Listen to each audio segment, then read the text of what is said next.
Hi everyone, I am Andre, a BSEC student, and in today's video, we're going to talk about absolute dependent motion, its concepts, and also practice some examples. So without further ado, let's get started. Let's take note that each of the coordinate axes is 1. Measured from a fixed point O or fixed datum line, 2. Measured along each inclined plane in the direction of motion of each block, and 3. Has a positive sense from the fixed datums to A and to B. If the total chord length is IT, the two position coordinates are related by the equation S sub A plus the total length of CD plus SB is equals to the total length. Here, length CD is the length of the chord passing over arc CD.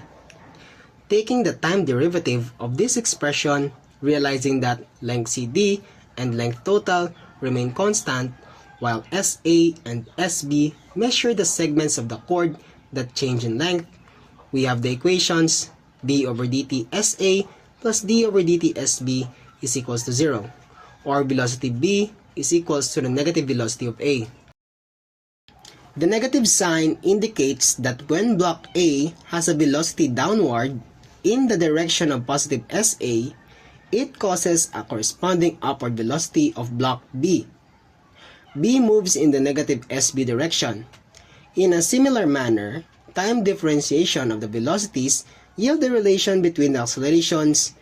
Acceleration of B is equal to negative acceleration of A. Examples. So sa diring part, masolve kita sa mga simple nga mga problems. Actually, duwa man lang. Ang isa is very simple, ang isa is very mind-engaging. So example number 1, we have if the end A of the cable is moving at VA is equals to 3 meters per second, determine the speed of block B.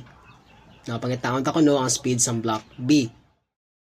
Ang first tigid nga obrahon is ma-set up kita datum lines. Now, may makita kita tatlo ka pulley, then ang duwa is gagiyo and ang isa is hindi. Dito kita mabutang datum line sa wala gagiyo nga pulley. Then, ma-set up kita sang aton nga total length equation. Since makita naton nga may duwa ka length or duwa di ka chord, abos lingon may ara kita duwa man ka equation para makuha ta nga aton nga total length. Then, ma-set up kita sang laton nga mga lines or nga aton nga mga lengths ng chords. Now, take note nga sa datum line gid pero may masugod. Now, may ara kita di duwa ka SB, may isa ka SD, and halin sa datum line pakadto sa short end ni is SA, and halin sa datum line pakadto sa last nga pinakalaba is the B. So after mo ma-set up kung diin ang datum lines, kag makabutang ka kung ano nga mga names ang ara sa mga chords, ma-proceed ka na sa pag-obra sang total length. Since may duwa kita ka chord, ambot silingon, may duwa man kita ka equation para mag-get ang total length. Now, kung makita din naton, may duwa ka SB, kag may isa ka SD, ang gaobra sang length 1. Now, sa ikaduwang equation, medyo tricky siya. So, ang SA, minasan mo sang SD para makuha mo ning gamay. Plus, ang B minus SD para makuha mo ning isa ka laba ni is equals to L2. Now, simplify. SA minus 2SD is equals to length 2 minus B. Since kabalo kita nga kung i-derive naton ang posisyon, makakuha kita sa velocity or ang speed. For equation 1, 2SB plus SD is equals to L1. Kung i-derive naton siya, makuha naton is 2VB plus VD is equals to 0. For equation number 2, SA minus 2SD is equals to L2 minus B. Ang makuha naton is VA minus 2VD is equals to 0. Kung eliminate naton ang VD from equations 3 and 4, makakuha kita sang VA plus 4VB is equal to 0.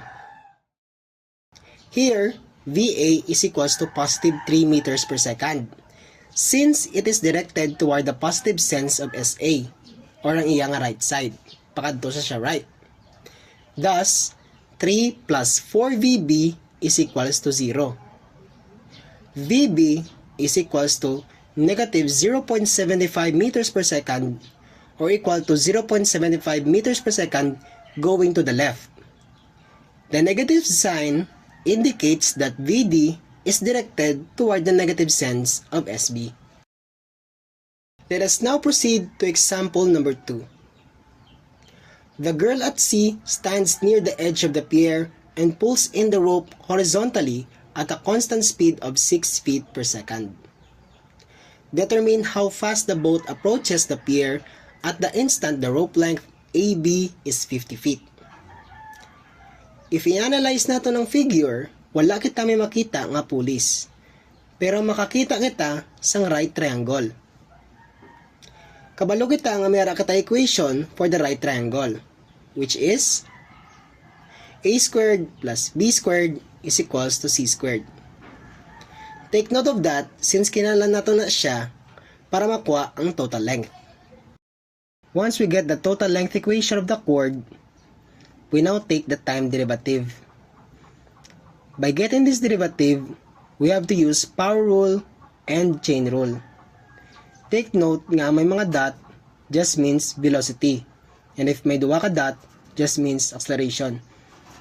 And 6 feet per second is equals to x dot c since given naman siya sa problem.